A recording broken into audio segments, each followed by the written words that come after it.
بسم اللہ الرحمن الرحیم۔ شروع اللہ کے نام سے جو بڑا مہربان نہایت رحم والا ہے۔ 15% ویلیو ایڈڈ ٹیکس محکمہ کسٹم کی وضاحت۔ سعودی عرب کے محکمہ کسٹم نے ایک وضاحتی بیان میں کہا ہے کہ 11 مئی 2020 سے قبل درآمداتی سودوں پر 15% ویلیو ایڈڈ ٹیکس نہیں لگے گا۔ یاد رہے کہ ویلیو ایڈڈ ٹیکس پر عمل درآمد 1 جولائی 2020 سے ہوگا۔ آجل ویب سائٹ کے مطابق محکمہ کسٹم نے ٹویٹر کے اپنے سرکاری اکاؤنٹ پر ویلیو ایڈڈ ٹیکس کے حوالے سے نئے ضوابط کی وضاحت کی ہے۔ محکمہ کسٹم کا کہنا ہے کہ 11 مئی 2020 سے قبل محکمے میں رجسٹرڈ ٹیکس دینے والے جس فرد نے ٹیکس بل جاری کیے ہوں گے ان پر ویلیو ایڈڈ ٹیکس 5% ہوگا۔ 15% ویلیو ایڈڈ ٹیکس نہیں لگے گا بشرطے کہ سامان 30 جون سے قبل درآمد کر لیا جائے۔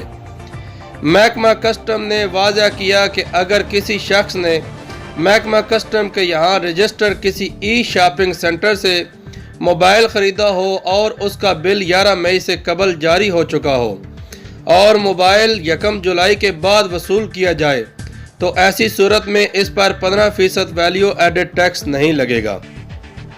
سعودی وزارت افرادی قوت کی نئی ویب سائٹ۔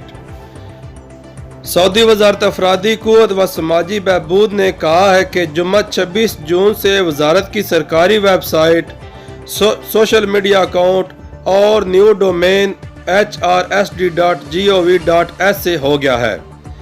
بیان میں کہا گیا کہ اس سے قبل سرکاری ویب سائٹ mlsd.gov.sa اور وزارت شہری خدمات کی ویب ڈومین mcs.gov.sa پر چل رہی تھی۔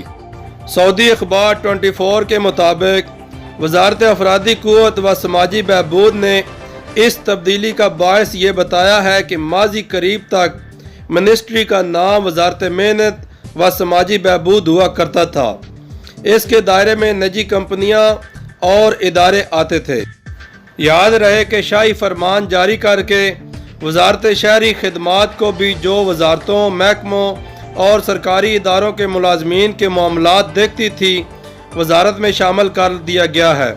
اب اس وزارت کا نام وزارت افرادی قوت و سماجی بہبود ہے۔ ایک عرصے سے وزارت محنت و سماجی بہبود اور وزارت شہری خدمات کے اکاؤنٹ الگ الگ ناموں سے تھے۔ یہ تھی آج کی 2 عام ترین خبریں جو آپ کے ساتھ شیئر کی ہیں۔ اگر ویڈیو پسند آئی ہو تو چینل کو سبسکرائب اور ویڈیو کو لائک کرنا مت بھولیں۔ عبدالمناف کو دیجیے اجازت۔ اللہ نگہبان۔